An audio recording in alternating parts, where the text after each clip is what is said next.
Lagi sibuk membicarakan tentang KDRT, perceraian dan juga perselingkuhan. Nah, kali ini kita akan terhubung dengan psikolog Mbak Analisa Widyaningrum. Kita akan membahas tentang kenapa bisa terjadi sebuah perselingkuhan. Halo, Mbak Analisa. Mbak Analisa. Halo, selamat siang. Halo semuanya. Ya, halo Mbak Mbak Analisa. Mbak, aku mau nanya nih, Mbak. Kapan orang bisa dikatakan kalau dia selingkuh? Apakah aku bertatap-tatapan mata dengan Ola ini udah selingkuh atau bagaimana, Mbak? Ya, baik. Jadi Kan memang ada bentuk hati sama ada selingkuh hati dan Body. selingkuh body. Apa sih? Baik, jadi memang selingkuh. Enggak, Coba. Udah. Gimana, Mbak Mbak Analisa?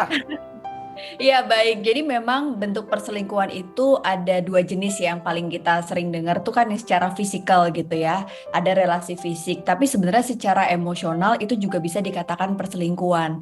Nah ada satu literatur nih dalam jurnal di psikologi gitu ya tentang relationship, yaitu tipe-tipe selingkuh itu mulai dari fisikal, emosional. Nah ini sekarang yang baru muncul adalah digital cheating sama micro cheating Bener. gitu. Ya kan? Jadi Bener. digital cheating ini tuh menarik gitu ya, ketika sekarang memang ada banyak aplikasi yang memang ini tuh profil-profil rahasia, biasanya aplikasi kencan di media sosial yang bagi sebagian orang nih bukan selingkuh, ini cuma just for fun gitu. Padahal sebenarnya ini termasuk kategori dari digital cheating Oke, gitu. dan- Tapi ada juga gitu yang loh. Jadi perselingkuhan itu tidak selamanya terjadi sebuah pertemuan dan hubungan intim, maaf ya. Jadi cuma chat-chatan juga bisa banget. masuk selingkuh. Yes. itu dari salah satu literatur, dan bahkan ada yang namanya micro cheating, yaitu ketika kita hanya menunjukkan perilaku kecil seperti misalnya kita lagi ada di dalam sebuah relasi pertemanan di kantor gitu. Terus pada saat kita ada di dekat dia, ada fantasi seksual yang membuat kita tuh kayak ada energi beda gitu Nah, ketika itu udah selingkuh ketemu juga dengan tuh. orang ini. Tapi ini kalau kayak gitu jadi semua orang bisa selingkuh ya. Apa? Ya kalau kita dengan istri kita terus kita mikir yang lain itu juga selingkuh. Iya, udah Tapi jangan mikir gitu. Tapi kira-kira nih, aku nih kan maaf ya, aku tuh kan ya belum pernah selingkuh ya. Jadi aku mau nanya nih. Iya, kenapa? Ini teman gue benar ya, ya kan Bi? Aku nih kan Enggak, bukan nggak pernah selingkuh, belum ada bukti aja. Jangan ngomong. Tapi emang faktor apa sih yang membuat orang selingkuh tuh? Ya. Bu dokter. Ya, Mbak baik. Analisa.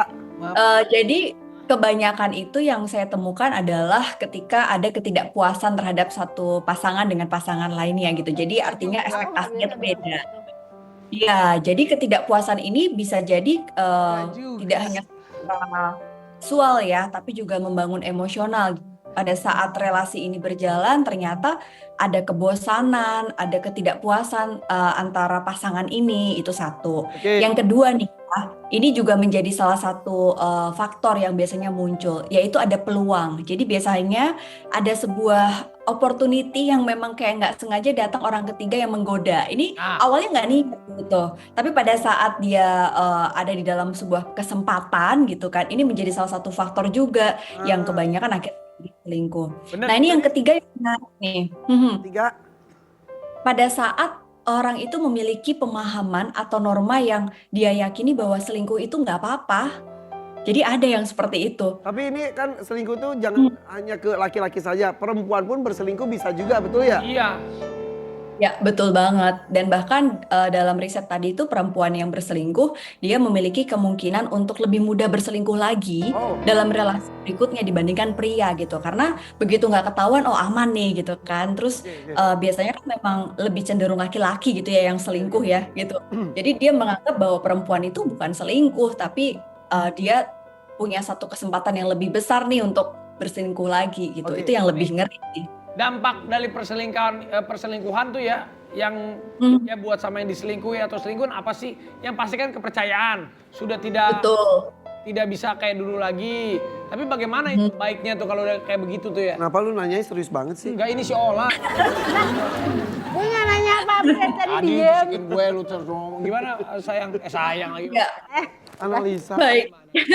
Jadi memang dampaknya untuk korban dulu ya yang diselingkuhi itu akan memiliki trauma yang luar biasa gitu. Terutama isu trust tadi, kepercayaan. Dan gak sedikit juga relasi yang saya lihat akhirnya memunculkan trauma tersendiri untuk menjalin relasi berikutnya.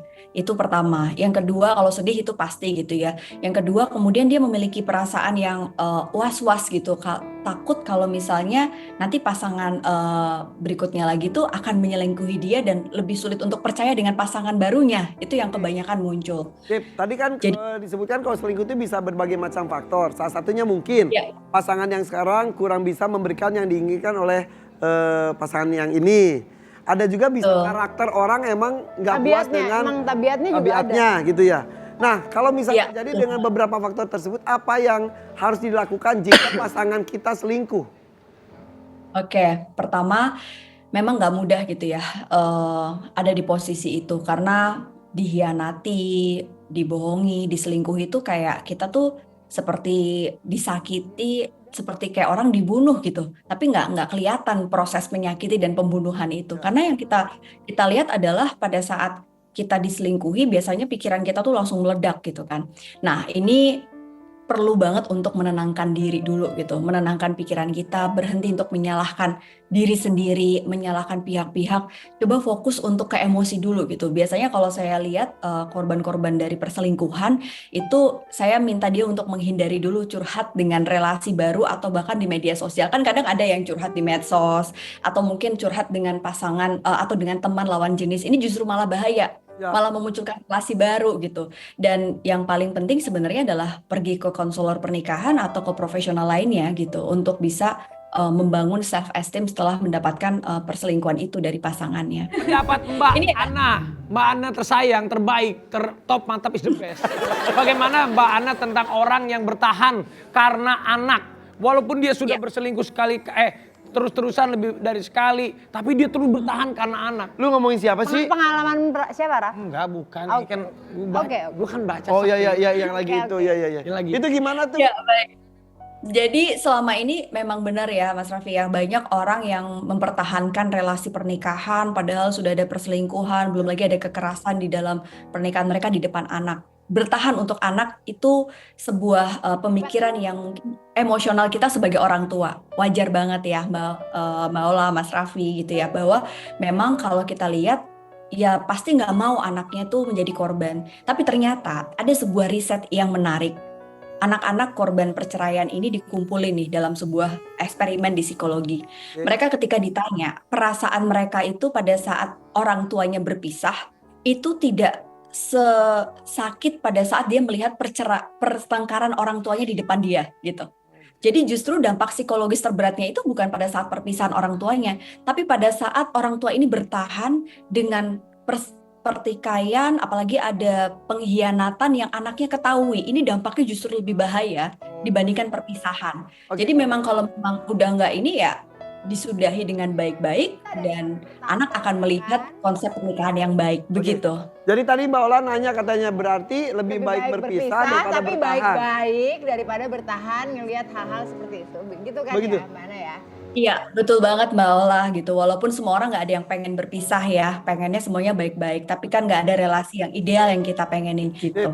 Mbak Ana makasih ya, nanti kita ngobrol-ngobrol. Aku kalau boleh kita teleponnya Mbak Ana ya. Wah bahaya. Tapi kan ini Ya, kan ngobrol Mas soal Raffi. pernikahan. Saya juga pengen ngobrol. Iya. Mbak Ana, makasih ya Mbak Ana ya. Sama-sama, terima kasih Mas Irfan, Mas Raffi, Mbak Ola, dan Assalamualaikum. semuanya. Assalamualaikum. Cantik ya? Cantik. Mirip siapa? Laudia Cinta Bella ya. Ya Allah. Bella apa kabar? Sehat. Ya, oke, setelah ini ada yang lebih penting dari perselingkuhan. Oh. Apa yang penting dari perselingkuhan? Dan Apa tadi Ola Ramlan kayak menanggapinya berarti. Iya. Ah. Karena Ola Ramlan ada sesuatu yang ingin dia ungkapkan Oke. nanti setelah yang satunya tapi FYP Korean pagi.